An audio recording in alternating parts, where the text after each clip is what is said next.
Sir RERA register क्या होता है, एनएटीपी क्या होता है, एनआईटी क्या होता है, आरएल क्या होता है, एनएमआरडीए क्या होता है, एनए क्या होता है। अगर आपको नहीं है पता इन चीजों का, कोई बात नहीं, मैं हूं ना आपके लिए। Welcome back guys, Nagpur properties के इस सीजन में सुमेध राउत यूट्यूब चैनल पे मैं आपको फिर से एक बार स्वागत करता हूं और आपको इन सभी चीजों से वाकिफ करवाता हूं। सो गाइस, रेरा क्या है, एनएमआरडीए सैंक्शन क्या है, एनआईटी सैंक्शन क्या है, आरएल क्या है, 7/12 क्या होता है, म्यूटेशन क्या होता है। हालांकि 7/12 और म्यूटेशन एक ही होता है। आख्यू पत्रिका क्या होता है, ये इस वीडियो में मैं आपको बताने वाला हूं।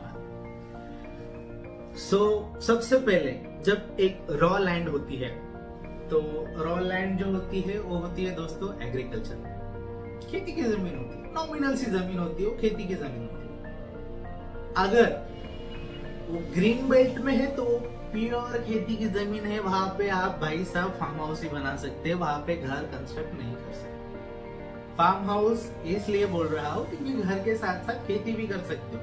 खेती करने के लिए आपके पास कोई साधन होना चाहिए, कोई चीजें होनी चाहिए जिसपे आप मतलब जहाँ पे रह के आप आपके जो भी आप डेवलप कर रहे हो, जैसे कि आप यदि आप गेहूं उगा रहे हो, यदि आप दाल उगा रहे हो, तो उस पर ध्यान रखने के लिए आपके पास एक घर होना चाहिए, उसे कहते हैं फार्म हाउस। ये हो गया फार्म, ग्रीन लैंड का हो गया। अब आते हैं हम येलो बेल्ट पे। येलो लैंड है, येलो बेल्ट पे है, बट वो तो एग्रीकल्चर लैंड है, वो अभी अभी येलो बेल्ट में कन्वर्ट हुई है या कुछ सालों पहले हुई होंगी, बट है तो एग्रीकल्चर ही है।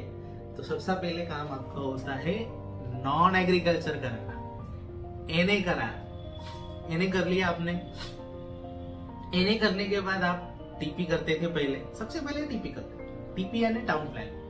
टाउन प्लानिंग यानी उस लेआउट में जो एनए किए हुए खेती है, उस खेती में हम कितने प्लॉट निकाल सकते हैं, प्लॉट निकालने के बाद हम उसमें किस तरह से घर बना सकते हैं, रोड कितने विड्थ का होना चाहिए, उसकी facing east facing west facing दोनों साइड में रोड है, वो सब चीजें होती थी। कॉर्नर है तो कॉर्नर टैंजेंट कट के आता है, ये सब चीजें होती थी।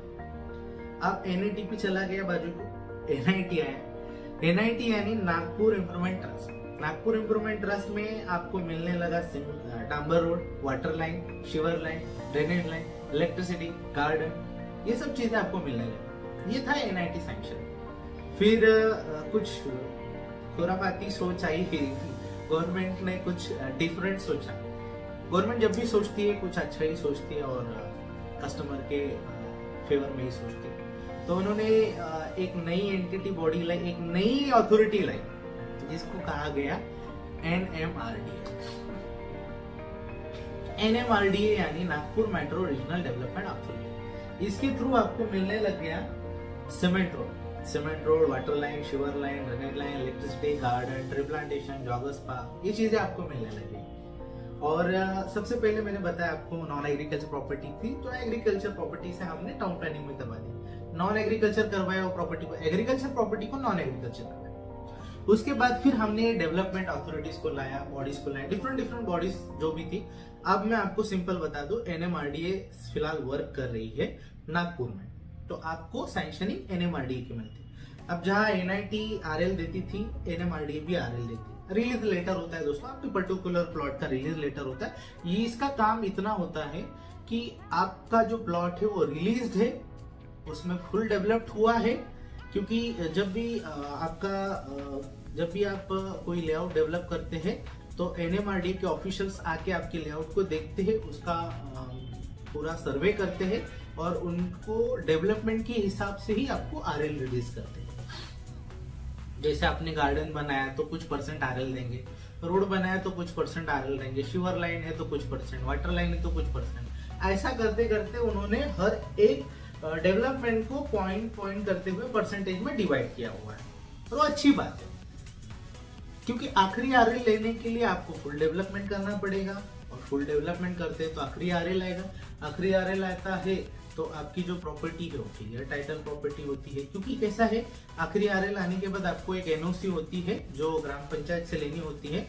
नो ऑब्जेक्शन सर्टिफिकेशन जो भी है ग्राम पंचायत से लो और उस पर आप काम करो। ये होता है दोस्तों, क्योंकि देखिए कैसा है गवर्नमेंट अगर सोचती है तो गवर्नमेंट चारों तरह से सोचती है, क्योंकि कुछ बिल्डर का ऐसा था कि 100% आरएल दे दिया, डेवलपमेंट देखते बेटे आप। सो ये चीजें ना हो इसलिए उन्होंने डिवाइडेशन किया कि आप इतना करोगे तो इतना आरएल मिलेगा, पैसा आएगा रजिस्ट्री लगाओ, पैसा आएगा फिर से डेवलपमेंट करो, रजिस्ट्री लगाओ फिर से पैसा आएगा फिर से डेवलपमेंट करो, फाइनल डेवलपमेंट तक चला जाता था। सो ये सब चीजें वहां पे आती थी दोस्तों।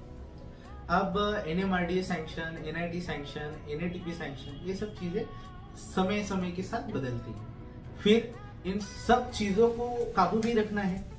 आप किस चीज से काबू रखे, इसके लिए लाया है महारेरा।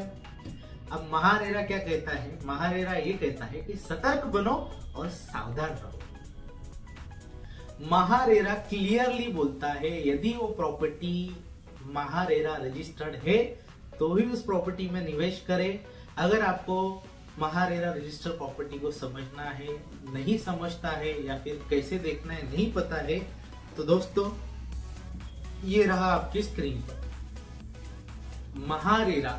सबसे पहले गूगल पे जाना है, महारेरा प्रोजेक्ट सर्च क्लिक करना है। जैसे ही महारेरा प्रोजेक्ट सर्च करते हो, आपका जो भी सेलर है, सेलर की तरफ से महारेरा का नंबर लेना है। सेलर आपको महारेरा नंबर देता है। महारेरा सर्च पेज पे आने के बाद वहां पे प्रोजेक्ट सर्च, एजेंट सर्च और रिवोक प्रोजेक्ट, ये 3 ऑप्शन आपको मिलेंगे। उसमें से प्रोजेक्ट सर्च पे क्लिक करना है, प्रोजेक्ट का रेरा नंबर डालना है, नीचे प्रोजेक्ट का नाम डालना है, बाजू में प्रोजेक्ट का आपको जिस प्रोजेक्ट से डेवलप हो रहा है उस बिल्डर का नाम डालना है और नीचे में जो है दोस्तों सर्च करना है। जैसे ही सर्च करते हो आपके सामने पूरा का पूरा उस प्रोजेक्ट का कट्टा चिट्टा आ जाता है, सारी डिटेल्स आपके हाथों में होती है, सब चीजें। तो इस चीजों को आपको ध्यान रखना है और उसको समझना है, क्योंकि महारेरा कहता है सतर्क रहो और सावधान रहो और समझदार बनो।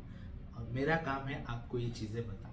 बहुत से लोग हैं जो आपको ये चीजें नहीं बताएंगे क्योंकि वो सिर्फ बेचने तक सोचते हैं। दोस्तों मैं आपको प्रॉपर्टी बेचने तक नहीं सोचता हूँ, मैं लाइफ लॉन्ग आपके साथ रिलेटेड रहना चाहता हूँ। आज यदि अगर मैं आपको क्लियर टाइटल प्रॉपर्टी, क्लियर सब चीजों के साथ बेचता हूँ तो कल आप मुझे खुद रेफरेंस देंगे और कारवा बढ़ता रहेगा, आप मैं इससे जुड़ते रहेंगे।